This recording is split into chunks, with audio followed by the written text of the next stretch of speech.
విశాఖ కేంద్రంగా ప్రారంభమైన దక్షిణ కోస్తా రైల్వే జోన్ కార్యకలాపాలు, విశాఖ వేదికగా సముద్ర ఆహార ఉత్పత్తుల ఎగుమతులపై జాతీయ సమావేశం, ఎన్ఆర్ఐ వైద్య కళాశాల 6వ స్నాతకోత్సవంలో ముఖ్య అతిథిగా పాల్గొన్న గవర్నర్ జస్టిస్ సయ్యద్ అబ్దుల్ నజీర్, ప్రపంచ పర్యావరణ దినోత్సవం సందర్భంగా విశాఖ సాగర తీరంలో సైకిల్ తొక్కిన ముఖ్యమంత్రి నారా చంద్రబాబు నాయుడు తదితర అంశాలతో కూడిన జిల్లా సమాచార లేఖను ఇప్పుడు విందాం.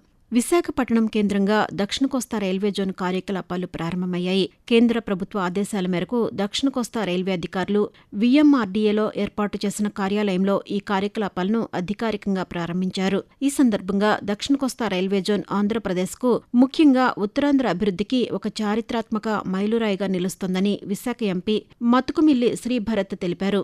దక్షిణ కోస్తా రైల్వే జోన్ ఏర్పాటుకు కృషి చేసిన కేంద్ర ప్రభుత్వం, రైల్వే మంత్రిత్వ శాఖ, రైల్వే బోర్డు ఉన్నతాధికారులు, సిబ్బంది అందరికీ ఆయన హృదయపూర్వక అభినందనలు తెలిపారు. రాష్ట్ర క్రీడా ప్రాధికార సంస్థ ఆధ్వర్యంలో క్రీడాకారుల ఎంపిక కోసం విశాఖలోని మధురవాడలో శాఫ్ స్టేడియంలో నిర్వహిస్తున్న ట్రయల్స్ను రాష్ట్ర క్రీడా రవాణా శాఖ మంత్రి మండిపల్లి రాంప్రసాద్ రెడ్డి పరిశీలించారు. ఈ సందర్భంగా మంత్రి క్రీడాకారుల ప్రతిభను పరిశీలించడంతో పాటు స్టేడియంలో ఏర్పాటు చేసిన సైక్లింగ్ ట్రాక్పై స్వయంగా సైక్లింగ్ చేశారు. కేంద్ర మత్స్యశాఖ ఆధ్వర్యంలో వాణిజ్య పరిశ్రమల మంత్రిత్వ శాఖ, ఫుడ్ ప్రాసెసింగ్ పరిశ్రమల మంత్రిత్వ శాఖల సంయుక్త ఆధ్వర్యంలో సముద్ర ఆహార ఉత్పత్తుల ఎగుమతులపై జాతీయ స్థాయి సమావేశం నిర్వహించారు. దేశంలోని వివిధ రాష్ట్రాలకు చెందిన మత్స్య, వ్యాపార, పరిశ్రమల శాఖల ప్రతినిధులు పాల్గొన్న ఈ నేషనల్ వర్క్షాప్ను కేంద్ర మంత్రులు రాజీవ్ రంజన్ సింగ్, చిరాగ్ పాస్వాన్, రామ్మోహన్ నాయుడులతో కలిసి ముఖ్యమంత్రి నారా చంద్రబాబు నాయుడు ప్రారంభించారు. ఈ సందర్భంగా రాష్ట్రంలో అంతర్జాతీయ ప్రమాణాలతో ఆక్వా ఉత్పత్తుల నాణ్యతను పెంచుతామని ఆయన తెలిపారు. ప్రపంచ పర్యావరణ దినోత్సవంలో భాగంగా ముఖ్యమంత్రి నారా చంద్రబాబు నాయుడు విశాఖలో సైకిల్పై ప్రయాణించారు. ఆంధ్ర విశ్వవిద్యాలయం ప్రాంగణంలో నెట్ జీరో హెల్దీ క్యాంపస్ కార్యక్రమం ప్రారంభించిన ముఖ్యమంత్రి అనంతరం అక్కడ మొక్కలు నాటారు. ఆంధ్ర యూనివర్సిటీ ప్రాంగణం నుంచి 3 టౌన్ పోలీస్ స్టేషన్, పోలమాంబ గుడి, వాల్తేర్ బీచ్ రోడ్డు మీదుగా హోటల్కు చేరుకున్నారు. వైద్య విద్య అనేది డిగ్రీతో ముగిసే ప్రక్రియ కాదని, జీవితాంతం నేర్చుకుంటూ సమాజానికి అంకిత భావంతో సేవలందించాల్సిన బాధ్యత వైద్యులపై ఉందని రాష్ట్ర గవర్నర్ జస్టిస్ సయ్యద్ అబ్దుల్ నజీర్ అన్నారు. భీమునిపట్టణం మండలం సంగివలసలోని ఎన్ఆర్ఐ ఇన్స్టిట్యూట్ ఆఫ్ మెడికల్ సైన్సెస్లో నిర్వహించిన 6వ ఎంబీబీఎస్ స్నాతకోత్సవంలో ఆయన ముఖ్య అతిథిగా పాల్గొని 188 మంది విద్యార్థులకు పట్టాలు ప్రదానం చేశారు. ఈ సందర్భంగా గవర్నర్ మాట్లాడుతూ, దేశంలో జీవనశైలి వ్యాధులు, అంటువ్యాధులు కాని వ్యాధులు వేగంగా పెరుగుతున్నాయని, ప్రజల్లో ఆరోగ్యకరమైన జీవనశైలి అలవాట్లపై వైద్యులు అవగాహన కల్పించాలని సూచించారు.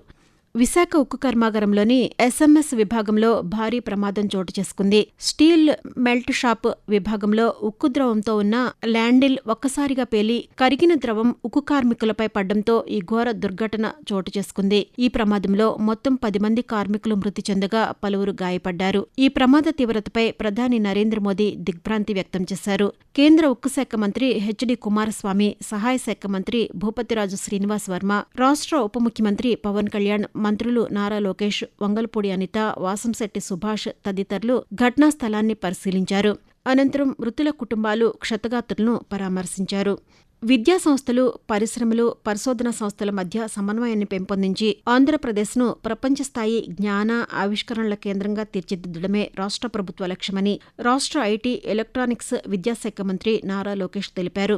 విశాఖపట్నంలో నిర్వహించిన DG100X ఆంధ్రప్రదేశ్ ఉన్నత విద్యా సదస్సులో పాల్గొన్నారు. ఈ సందర్భంగా మంత్రి లోకేష్ మాట్లాడుతూ, రాష్ట్రంలో 22 ప్రపంచ స్థాయి పారిశ్రామిక క్లస్టర్లను అభివృద్ధి చేస్తున్నామని తెలిపారు.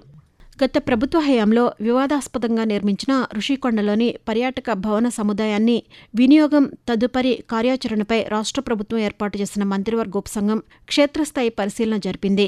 ఆర్థిక శాఖ మంత్రి పయ్యావుల కేశవ్, పర్యాటక శాఖ మంత్రి కందుల దుర్గేష్, సాంఘిక సంక్షేమ శాఖ మంత్రి డోలా శ్రీ బాల వీరాంజనేయ స్వామితో కూడిన మంత్రివర్గ ఉపసంఘం భవన సముదాయాన్ని స్వయంగా సందర్శించింది. ఈ రాజప్రాసాదాన్ని కూల్చివేయకుండా ప్రభుత్వానికి ఆదాయాన్ని సమకూర్చేలా హాస్పిటాలిటీ రంగానికి కేటాయించడమే సముచితమైన మార్గమని కమిటీ అభిప్రాయపడింది. ఇప్పటివరకు విశాఖపట్నం జిల్లా సమాచార లేఖ విన్నారు. రచన ఆకాశవాణి విశాఖపట్నం ప్రతినిధి శ్రీనుబాబు పతివాడ. సమర్పణ ప్రాంతీయ వార్తా విభాగం, ఆకాశవాణి విజయవాడ కేంద్రం.